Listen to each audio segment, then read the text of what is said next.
शत्रुघ्न लाल। शत्रुघ्न लाल जी, आज ओवैसी जी आए और उन्होंने लंबा चौड़ा भाषण दिया, क्या लगा माहौल?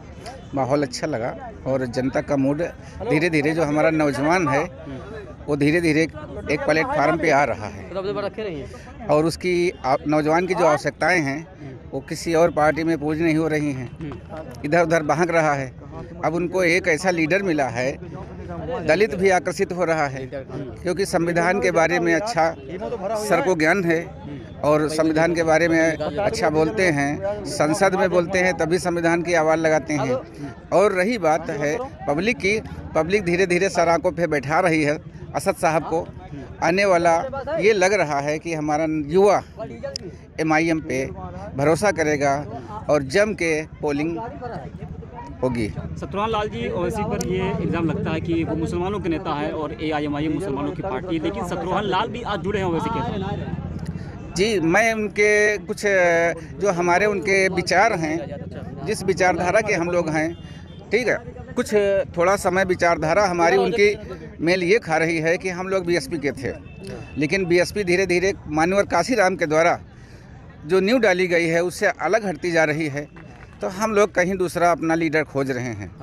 इसलिए हम यहाँ पे आए हैं। तो बहुत से लीडर थे, बहुत सी पार्टियाँ थी, आपने सिर्फ एक मुस्लिम लीडर ही क्यों चुना, AIMIM और ओवैसी को? जी, वो बात तो सही, मैंने सारे लीडरों को देख लिया, हर बिरादरी के लीडरों को देख लिया, लेकिन एक बैरिस्टर जिसको हमारे यहाँ पार्लियामेंट में हो या संविधान के संवैधानिक दायरा में हो, कहीं भी हो, जिस तहजीब से वो बात करता है, किसी नेता ने आज तक नहीं कहा है, ना हमारा कोई वहाँ पक्ष रखा है। बस हम ये देख रहे हैं कि जो हमारी बात करेगा वो हम पर राज करेगा। तो आपकी बात तो लंबे अरसे से मायावती करती आ रही है। मायावती का फंडामेंटल बिल्कुल चेंज हो चुका है। मायावती जी परशुराम जी की मूर्ति लगाने जा रही हैं। मायावती तो वहाँ पे मायावती नहीं आई जी, अब सतीश मिश्रा बोलिए आप लोग जी। तो BSP पार्टी सतीश मिश्रा की होगी। और क्या सर, जब सतीश मिश्रा जैसे लोग वहाँ पे गाइड करेंगे, बहन जी बोलेंगे नहीं, बहन जी ने जो तिलिस्म खड़ा किया है मानवर काशीराम की मेहनत की वजह से, और फिर इनकी भी मेहनत रही है, लेकिन अब जो हमारा दलित युवक है जो चाहता है उसके बारे में वो बोलती नहीं है। अगर कोई दलित बोलता है तो उसके ऊपर तरह तरह के मुकदमा लगाकर जेल भेज दिया जाता है, उसको प्रताड़ित किया जाता है। तो हम सोच रहे हैं कि जो असद साहब हैं उनके कदमों में हम देख रहे हैं कि हमारी ज़मीन कहीं मिलेगी दलितों को। काफ़ी हमारी संख्या में दलित लोग अभी आए हैं और 7 साल पहले मैं आया था अकेले, मैंने हैदराबाद जाकर देखा था। वहाँ जो नज़ारा मैंने देखा है, वहाँ जो बाबा साहब भीमराव अम्बेडकर किया, भगवान बुद्ध की ऐसी ऐसी तस्वीरें मैंने देखी। जैसे प्लेटफार्म से उतरा देखा बाबा साहब की बड़ी बड़ी तस्वीरें, जो सम्मान प्यार मैंने वहाँ देखा है, वहाँ के अस्पतालों को देखा, वहाँ की यूनिवर्सिटी को देखा, वहाँ के लोगों को देखा, और यहाँ तो अफरा तफरी मची हुई है सर। बस 17 में भी आपकी पार्टी को वोट कटवा कहा जा रहा था, 22 में भी यही बात कही जा रही है, तो इसे कैसे हटाएंगे? सर, एक कहावत है, अच्छों को बुरा साबित करना दुनिया की पुरानी आदत है। लोग तो कहेंगे, लोगों का काम है कहना। 17 में भी सुपड़ा साफ हुआ था, 22 में कितनी सीटें ला रहे हो? जी, 22 में सीटें वैसे तो हमारे सज्जाद साहब और शौकत अली साहब पूरा डिसाइड करेंगे कितने पर चुनाव लड़ाएंगे, कितना सीटें लाएंगे। उस पर मुझे बोलना ये नहीं है कि मैं एक छोटा कार्यकर्ता हूँ। शत्रुघ्न लाल जी, आपका पूरा नाम क्या है? मेरा पूरा नाम है शत्रुघ्न लाल गौतम। गौतम जी, ये बताइए कि आपके जो बिरादरी के लोग हैं, जी, क्या आपसे कभी किसी ने कहा कि जो ओवैसी के साथ मत जाओ, वो सिर्फ मुसलमानों की बात करते हैं? क्या किसी ने भड़काने की कभी कोशिश की? जी, कोशिश तो मैंने बहुत लिया, आज तक लोग कह रहे हैं, लेकिन हम ये देख रहे हैं कि जिनका ज़मीर जाग जाता है वो पीछे लग जाते हैं। भाई, यहाँ पे तो गंगा जमनी तहजीब लोग बता रहे हैं। हम देवा जाते हैं, कहीं मौनी दास जाते हैं, कहीं हतमापुर जाते हैं, जिसको जहाँ भला देखता वहाँ वो जाता है। इसी तरीके से अपने स्वार्थ, हर आदमी का कहीं ना कहीं स्वार्थ छिपा है। मैंने बसपा को करीब लगभग 30-35 साल तक के वोट किया और बाकी पोलिंग पर गए और जमानत भी कराई, लेकिन आज तक बसपा में जहाँ थे वहीं हम बने रहे। आज MIM में जो मुझे प्यार सम्मान दिया गया है वो आज तक कहीं नहीं दिया गया है। ठीक है सर। ठीक भाई, सब क्या नाम आपका? फरहान खान नाम है हमारा। फरहान खान जी, ओवैसी साहब को आपने सुना आज तक? जी। तो क्या लगा माहौल के साथ? देखिए, माहौल एक हिसाब से जो बन रहा है, क्योंकि लगभग जितनी भी ओवैसी साहब की मीटिंग लगती है हमारे लहरपुर के 100 किलोमीटर के दायरे में, सारी मीटिंग अटेंड की हमने, और इससे पहले बाराबंकी में मीटिंग हुई तो वहाँ अटेंड की थी। तो माहौल को देख के लग रहा है कि एक बड़ा बदलाव उत्तर प्रदेश के अंदर आने वाला है। बदलाव में कौन है? जी देखिए, बदलाव में ये है कि जो उत्तर प्रदेश में भी तक कानून व्यवस्था आप देख लीजिए, शिक्षा व्यवस्था देख लीजिए। जब से योगी जी की सरकार बनी है, मुझे कोई बता दे कितनी बार डिबेट हुई है शिक्षा को लेकर, कितनी बार अर्थव्यवस्था को लेकर बात हुई है। सिर्फ ये जो योगी सरकार है, इसने सिर्फ नफरतों को फैलाने का, हिंदू मुस्लिम को लड़वाने का काम किया और कोई इसने काम नहीं किया। बड़े बैनर पोस्टर तो लग रहा है ना, नौकरियां दे दी। देखिए अब अभी को मेरा पोस्टर लगा के लिख दे फरहान खान विधायक, तो क्या मैं विधायक बन जाऊँगा?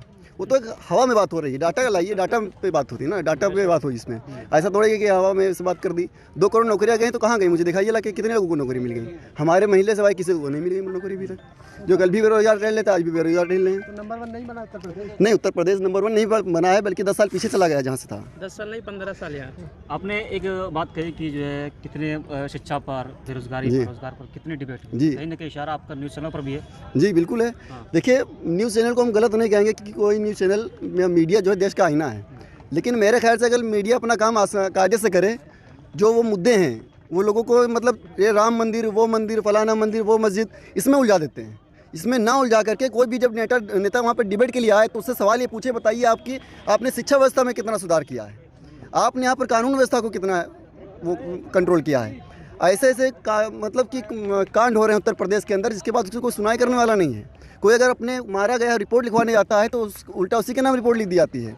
अगर इस तरीके से उनसे नहीं संभल रहा है योगी जी से, तो उनको चाहिए कि इस्तीफा दे दे। वैसे भी वो चला नहीं पाएंगे, क्योंकि जब अगर देश और राज्य जो लोकतंत्र है, प्रजातंत्र है, वही चला सकता है जिसका परिवार होता है, कि परिवार के सुख दर्द को समझे। जब उनका कोई परिवार ही नहीं है तो किसको सुख दर्द को समझेंगे? वो हमारे आपके बच्चों की पढ़ाई क्या जाने कि हमारे आपके बच्चे नहीं पढ़ेंगे तो उनका क्या होगा?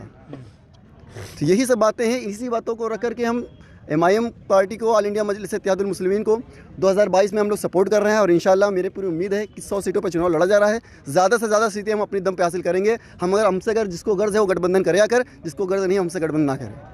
हम अकेले लड़ने के लिए काफ़ी हैं। कारी मोहम्मद परवेज़, कहाँ से हैं? तंबोर, कस्बा तंबोर, जिला सीतापुर। सीतापुर से आप आए? जी। क्या आपने सुना वैसे आपको क्या लगा माहौल? मुझे अफसोस है कि मैं वैसे आपको सुन नहीं पाया। अच्छा, अभी मैं आके पहुंचा, बस दुआ हो गई।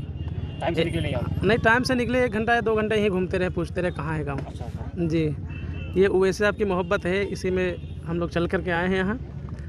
बस यही कहना है कि जो है, जो वैसे आपकी विचारधारा है, जो उनका काम करने का अंदाज़ है, वो सबसे ज़्यादा तालीम के काम करते हैं और हिंदू मुस्लिम सबको लेकर के काम करते हैं। उनके ऊपर ये झूठा इल्ज़ाम लगाया जाता है कि BJP के एजेंट हैं।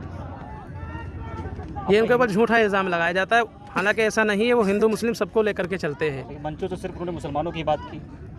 नहीं, मुसलमानों की बात नहीं की, मैं तो देखता हूँ, मैंने सुना ही नहीं, मैं कैसे कह दूँ आपसे? मैं यहाँ पर था, कई लोग तो सिर्फ मुसलमानों की ही बात कर रहे थे। नहीं, ऐसा क्यों? उसमें किसी बुनियाद के ऊपर जो है नाम लिया होगा मुसलमानों का, इसका मतलब ये तो है नहीं। हालांकि अगर मुसलमानों का नाम लेकर के भी कहा तो संविधान के खिलाफ तो है नहीं ये चीज़ कि मुसलमान। भाई योगी नहीं कहते हिंदू, वो तो हिंदू की बात करते हैं। वो भी तो हिंदू, और मोदी, अमित शाह सब हिंदू की बात कर रहे हैं। और अगर फर्क क्या रह गया? वो हिंदुओं की करते नहीं, वो तो बात कर रहे हैं, उनका एक रीज़न अलग है। और हमारा जो मसला है, हम मुसलमानों का नाम किसी बुनियाद पे लेते हैं। ये नहीं कि इख्तिलाफ पैदा करके हम नाम ले मुसलमानों का कि मुसलमान जो है हमारे सपोर्ट में है, हिंदू नहीं है, या उनके खिलाफ कुछ बोलना, ऐसा कुछ भी। अगर कोई हो तो बताइए।